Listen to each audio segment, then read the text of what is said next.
En Impacto Económico estamos muy contentos porque se ha dado una buena noticia y es que en el primer trimestre de este año, el 2022, la economía colombiana creció. Mauricio, ¿qué tanto creció y bueno, cómo fue esta subida del crecimiento económico? Una cifra buenísima, Karen, tienes razón para estar contenta. Fíjate lo que tenemos aquí. 8,5% el crecimiento del primer trimestre de la economía colombiana. Ustedes dirán, no, pero esto viene bajando, ¿cómo así que nos vamos a poner contentos? Es el mejor primer trimestre de más de 20 años. Es una cifra verdaderamente sorprendente. Lo que pasa es que el primer trimestre en las economías siempre es más lento que el resto de los trimestres, pero este dato está por encima de lo que muchos pronosticaban que era inferior al 8%, Karen. Bueno, Mauricio, pero aparte de la cifra como tal, ¿por qué este crecimiento es tan bueno? ¿Hay algunas otras implicaciones? Pues la primera y la más obvia, Karen, es que un buen crecimiento de la economía nos sirve absolutamente a todos. Más empleo, más ingreso, más capacidad de la gente de adquirir bienes y servicios. Pero fuera de eso hay unos detalles que vale la pena destacar. Creció la mayoría de los sectores. En los trimestres anteriores venía muy desequilibrado el crecimiento en la economía colombiana. Aquí crecieron casi todos, con excepción del sector financiero a causa del pago de los daños por Hidroituango, pero también el decrecimiento del sector agropecuario. Todos los demás marchando firmemente. Segundo lugar, hay varios motores en el crecimiento en este momento. Estábamos acostumbrados a que solamente el consumo privado era el que estaba jalonando la economía hasta el final del año pasado. Ahora los distintos motores, exportaciones, inversión y consumo crecen y ese dato de la inversión es clave porque venía muy rezagado. Pero el último dato de por qué esto es tan bueno, estamos entre los mejores de la OCDE. Acuérdense ustedes que la OCDE es el club de los países de las mejores prácticas en todo el mundo. Estamos solamente por debajo de Portugal y del Reino Unido y ahí en tercer lugar viene Colombia, lo que quiere decir que en términos relativos estamos desempeñándonos bastante bien, Karen. Muy bien, hablemos ahora de sostenibilidad. ¿Será que esto es como un subidón momentáneo y de repente nos va a ir mal o será sostenible en este año, Mauricio? Ah, claro, sabía que me ibas a hacer la pregunta clave. Una cosa es arrancar bien el año y otra cosa es terminarlo bien, un año con tanta incertidumbre como este que tenemos. Pero vamos a analizarlo con los expertos, que es lo que solemos hacer en Impacto Económico, Karen. Es por eso que aquí tenemos a Luis Fernando Mejía, quien es director de FEDesarrollo, para que nos cuente un poco más sobre el crecimiento en Colombia.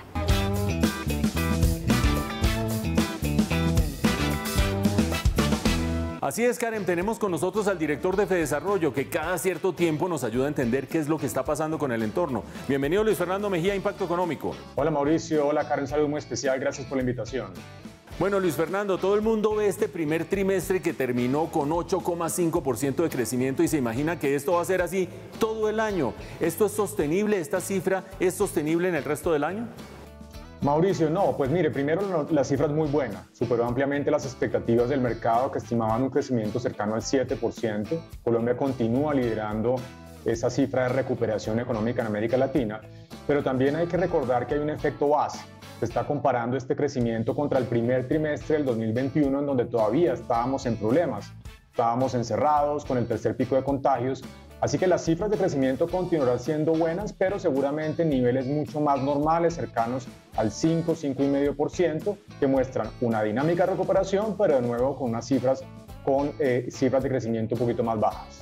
Habrá gente, Luis Fernando, que nos está siguiendo en este momento y dice, pero yo oigo a los analistas hablar de incertidumbre, incertidumbre electoral, incertidumbre por la guerra en Ucrania, incluso posibilidades de recesión en Estados Unidos. ¿Esas amenazas pueden cambiarle el caminado a la economía colombiana?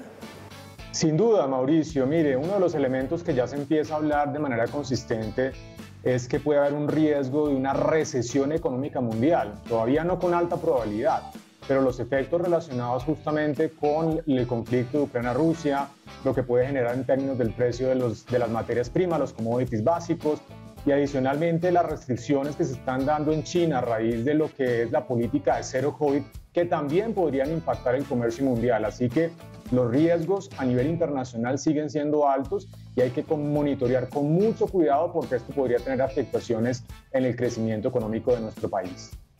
Eso en cuanto a las amenazas de corto plazo, pero cuando uno piensa si es sostenible un crecimiento vigoroso para la economía colombiana, empieza a hablar de dos cosas: próximo gobierno y necesidad de reformas. ¿Cómo es este proyecto que ha adelantado FEDesarrollo, que usted dirige, en donde yo trabajo además parte del día? ¿Cómo es este proyecto que se llama ¿Qué hacer en? ¿Cuál es su relevancia? Pues Mauricio, mire, hace 6 meses arrancamos un proceso colectivo con todo el equipo de investigadores de FEDesarrollo para construir una serie de documentos en 16 temas de políticas públicas, incluyendo temas económicos como temas tributarios, laborales, temas pensionales, temas sociales relacionados con la educación y salud, temas institucionales como por ejemplo la descentralización y la corrupción, que es un tema que afecta muchísimo a los colombianos.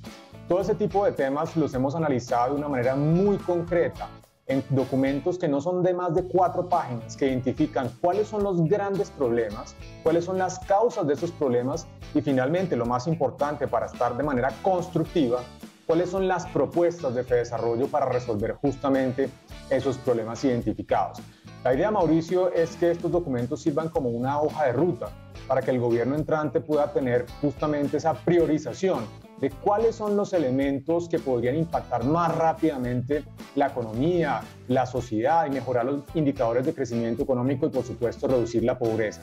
Así que pues hemos presentado estos documentos y ojalá el gobierno entrante los analice para poder incorporar algunas de esas medidas, porque indudablemente Colombia requiere reformas estructurales. En ausencia de ellas, no vamos a mejorar la generación de empleo, no vamos a mejorar la formalidad laboral y vamos a continuar con cifras altas de pobreza y pobreza extrema. En una campaña electoral que todo el mundo dice está caracterizada por la superficialidad y por la pugnacidad entre los candidatos, ahí está el aporte de FEDesarrollo con estos documentos acerca de qué es lo que hay que hacer para garantizar crecimiento sostenible y bienestar para todos. Muchas gracias, Luis Fernando Mejía, director de FEDesarrollo, por haber estado en Impacto Económico. A ustedes por la invitación, saludo especial Mauricio, Carni, a todos los que nos están viendo.